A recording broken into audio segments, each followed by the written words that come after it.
وما توفیقی الا باللہ العلی العظیم۔ اللہ رب العالمین قرآن کریم فرقان حمید میں اپنے نیک بندوں کی صفات کا ذکر فرماتا ہے، ان کی عظمت کا ذکر فرماتا ہے، اور رب ذوالجلال ارشاد فرماتا ہے کہ اے ایمان والو، اللہ سے ڈرو اور سچوں کے ساتھ ہو جاؤ، صادقین کی سنگت اور صحبت اختیار کر لو، اچھوں کے ساتھ ہو جاؤ اور بروں کی مجلس اور محفل سے دور ہو جاؤ۔ ان اچھوں کے ساتھ ہوگی تو دنیا اور آخرت میں کامیاب اور کامران ہو جاؤ گے۔ ان اچھوں کی سنگت اور صحبت تمہیں برائی سے نکال کر اچھائی کے راستے پر ڈالے گی، برے راستے اور برے کاموں سے بچا کر تمہیں صراط مستقیم کی جانب لائے گی، اور تمہیں سیدھا راستہ دکھائے گی، وہ راستہ جو اللہ اور اس کے رسول کا راستہ ہے،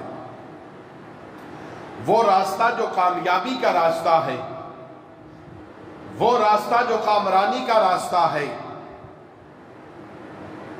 وہ راستہ کہ جس پر چل کر دنیا اور آخرت میں سرخروئی حاصل کر سکتے ہیں۔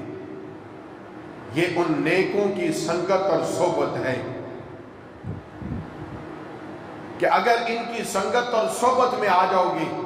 اچھوں کا راستہ، اچھوں کا طریقہ، اچھوں کی محفل اور سنگت اور دوستی میں آؤ گے تو ایک دن تم پر ان کا اثر پڑے گا، ان کی سنگت اور صحبت اور معیت تمہیں کام آئے گی، اور ایک دن تم اچھے بن جاؤ گے، نمازی ہو جاؤ گے، نیک ہو جاؤ گے، پرہیزگار ہو جاؤ گے، اور تم صراط مستقیم پر گامزن ہو جاؤ گے۔ اللہ رب العالمین ہم سب کو اہل اللہ کی محفل اختیار کرنے، اولیاء کاملین کی سنگت اور صحبت اختیار کرنے اور ان کی جماعت کے ساتھ ہونے کی اللہ رب العالمین ہمیں توفیق عطا فرمائے۔ قرآن کریم فرقان حمید میں ہمیں ارشاد فرمایا، یا ایھا الذین آمنوا اتقوا اللہ، اے وہ لوگو جو ایمان لائے ہو، اتقوا اللہ، اللہ سے ڈرو، وَكُونُوا مَعَ الصَّادِقِينَ، اللہ رب العالمین ارشاد فرماتا ہے اللہ سے ڈرتے رہو اور متقین کے ساتھ ہو جاؤ، صادقین کے سچوں لوگوں کے ساتھ ہو جاؤ، اچھے لوگوں کی سنگت اور صحبت میں آ جاؤ۔ اب سوال یہ پیدا ہوتا ہے کہ اللہ رب العالمین ہمیں ان نیک لوگوں کی سنگت اور صحبت کا حکم ارشاد فرماتا ہے کہ اچھے لوگوں کی سنگت اور صحبت میں آ جاؤ، بھلا ان کی سنگت اور صحبت سے ہمیں کیا میسر آئے گا، کیا فائدہ ملے گا؟ ان کی سنگت اور صحبت ہمیں کیا فائدہ دے گی، اور ان کے ساتھ ہو کر ہمیں کیا ملے گا؟ تو امام انبیاء علیہ السلام کے امام الانبیاء خاتم النبیین حضرت محمد مصطفیٰ صلی اللہ تعالی علیہ وسلم کی احادیث پاک ہے، مشکوٰۃ شریف کی حدیث ہے، امام الانبیاء صلی اللہ علیہ وسلم نے فرمایا، ان نیک لوگوں کی سنگت اور صحبت، ان کی محفل میں بیٹھنے کا فائدہ امام الانبیاء صلی اللہ علیہ وسلم نے ہمیں بیان فرمایا۔ مشکوٰۃ شریف کی حدیث پاک ہے، اللہ کے محبوب صلی اللہ تعالی علیہ وسلم نے ارشاد فرمایا، اللہ رب العالمین کے فرشتے زمین پر چکر لگاتے ہیں، اللہ کی نوری مخلوق فرشتے زمین پر گھوم رہے ہوتے ہیں، اور وہ اللہ والوں کی محفل کو پا لیتے ہیں جہاں پر لوگ بیٹھے اللہ اور اس کے رسول کا ذکر کر رہے ہوتے ہیں۔ وہ اس محفل کو حاصل کرتے ہیں جہاں یہ محفل ہو رہی ہوتی ہے، جہاں لوگ بیٹھے بیٹھے اللہ اللہ کر رہے ہوتے ہیں، جن کی محفلیں اللہ اور اس کے رسول کے ذکر سے منور ہوتی ہیں، جن کی لبوں پر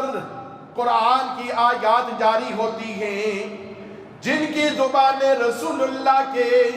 فرمان سے تر ہو جاتی ہیں، جن کے قلوب رسول اللہ پر درود و سلام پڑھنے کے عادی ہو جاتے ہیں، ان نیک لوگوں کی محفل کو یہ فرشتے حاصل کرتے ہیں، اور پھر فرشتے دوسروں کو بھی بلاتے ہیں اور دوسرے فرشتوں سے کہتے ہیں آؤ جس مقصد کے لیے ہم دنیا میں آئے ہیں ہمیں وہ محفل میسر آ گئی ہے، محفل میں بیٹھے رہتے ہیں۔ یہ فرشتے امام الانبیاء صلی اللہ تعالیٰ علیہ وسلم نے فرمایا اس محفل میں آ کر بیٹھ جاتے ہیں۔ بیٹھنے کے بعد جب یہ محفل اختتام کی جانب جاتی ہے، ختم ہوتی ہے، تو فرشتے اللہ کی بارگاہ میں حاضر ہوتے ہیں، اور رب ذوالجلال دیکھنے اور سننے کے باوجود اللہ تعالیٰ اس منظر کو دیکھ رہا ہوتا ہے۔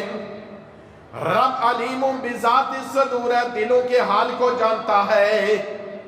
اسے خبر ہے کہ دنیا میں بیٹھا کون بندہ مجھے یاد کر رہا ہے، کون میری فرما برداری میں زندگی گزارتا ہے اور کون نافرمان ہے۔ وہ رب جانتا ہے کون نماز پڑھ رہا ہے، کون نہیں پڑھ رہا، کون مجھے راضی کرتا ہے، کون نہیں کرتا، یہ کون سی محفل تھی، اس محفل میں کون آئے تھے، کیا کر رہے تھے۔ اس ساری بات کو اللہ دیکھ بھی رہا ہے اور سن بھی رہا ہے، لیکن اس کے باوجود اللہ اپنے فرشتوں سے پوچھتا ہے۔ امام الانبیاء صلی اللہ تعالیٰ علیہ وسلم نے ارشاد فرمایا، اللہ فرشتوں سے پوچھتا ہے فرشتوں بتاؤ میرے بندے کیا کر رہے تھے، میرے بندوں کو تم کس حال میں چھوڑ کر آئے ہو، وہ کیا کر رہے تھے۔ اللہ کے فرشتے عرض کرتے مولا وَيُحَمِّدُونَ وَيُمَجِّدُونَ، اے مولا وہ تیری حمد بیان کر رہے تھے، تیری تسبیح بیان کر رہے تھے، اے مولا وہ تیرا ذکر کر رہے تھے، تیری تعریف کر رہے تھے، تیری حمد و ثنا بیان ہو رہی تھی، قرآن کی تلاوت ہو رہی تھی، اے مولا وہ تیری حمد و ثنا بیان کر رہے تھے، تیری پاکی تیری بزرگی بیان ہو رہی تھی۔ اللہ رب العالمین ارشاد فرماتا ہے اے میرے فرشتوں کیا ان بندوں نے مجھے دیکھا جو میری تعریف کر رہے ہیں، کیا انہوں نے مجھے دیکھا جو میری حمد و ثنا بیان کر رہے ہیں، میری کبریائی بیان کر رہے ہیں، کیا انہوں نے مجھے دیکھا ہے۔ اللہ کے محبوب صلی اللہ تعالیٰ علیہ وسلم نے ارشاد فرمایا، فرشتے عرض کرتے ہیں اے بار الہ انہوں نے تجھے نہیں دیکھا، اگر وہ تجھے دیکھ لیتے اے مولا وہ تجھے تک لیتے تو تیری اور حمد و ثنا بیان کرتے، تیری اور زیادہ تعریف کرتے، اور زیادہ تیرا ذکر کرتے، انہوں نے دیکھا نہیں لیکن بن دیکھے وہ تیری حمد و ثنا بیان کرتے ہیں، بن دیکھے وہ تیری عبادت کر رہے ہیں، تیری حمد بیان ہو رہی ہے، تیری کبریائی کے چرچے ہو رہے ہیں، اگر وہ تجھے دیکھ لیتے اس سے کہیں زیادہ تیری حمد و ثنا بیان کرتے۔ امام الانبیاء صلی اللہ تعالیٰ علیہ وسلم نے ارشاد فرمایا، اللہ تعالیٰ فرماتا ہے میرے فرشتوں تم گواہ ہو جاؤ، اس محفل میں اس مجلس میں جتنے لوگ بھی بیٹھے تھے میں نے سب کی بخشش فرما دی ہے، سب کو بخش دیا، سب کو میں نے معاف کر دیا ہے، تم گواہ ہو جاؤ۔ ایک فرشتہ عرض کرتا ہے پروردگار عالم تو نے ساروں کو بخش دیا، معاف کر دیا، اس میں کچھ ایسے بھی تھے کوئی شخص ایسا بھی تھا کہ جو اس کام کے لیے نہیں آیا تھا، وہ تیری حمد و ثنا بیان کرنے، تجھے یاد کرنے نہیں آیا تھا، بلکہ اس کا تو کوئی اور کام تھا، کوئی اور مقصد تھا، وہ تو کسی اور کام کے لیے آیا تھا، وہ تیری حمد و ثنا بیان کرنے نہیں آیا تھا۔ امام الانبیاء صلی اللہ تعالی علیہ وسلم نے ارشاد فرمایا، رب ذوالجلال نے ارشاد فرمایا، میرے فرشتوں اور نیک لوگوں کا ہم نشیں جو ان کی مجلس میں آ کر بیٹھ گیا، وہ ان کو میں محروم نہیں لوٹاتا، بلکہ ان نیک لوگوں کی برکت سے میں نے اسے بھی معاف کر دیا، یہ بھی بخشا گیا ان نیک لوگوں کے صدقے میں کہ جو اللہ اور اس کے رسول کا ذکر کر رہے تھے، جو اللہ اور اس کے رسول کو یاد کر رہے تھے۔ اللہ رب العالمین نے ارشاد فرمایا، جو اس محفل میں آ گیا، ان نیک ہم نشیں کی برکت سے اللہ نے اسے بھی معاف کر دیا۔ صحبت سالے ترا سالے کند، اور صحبت تالے ترا تالے کند،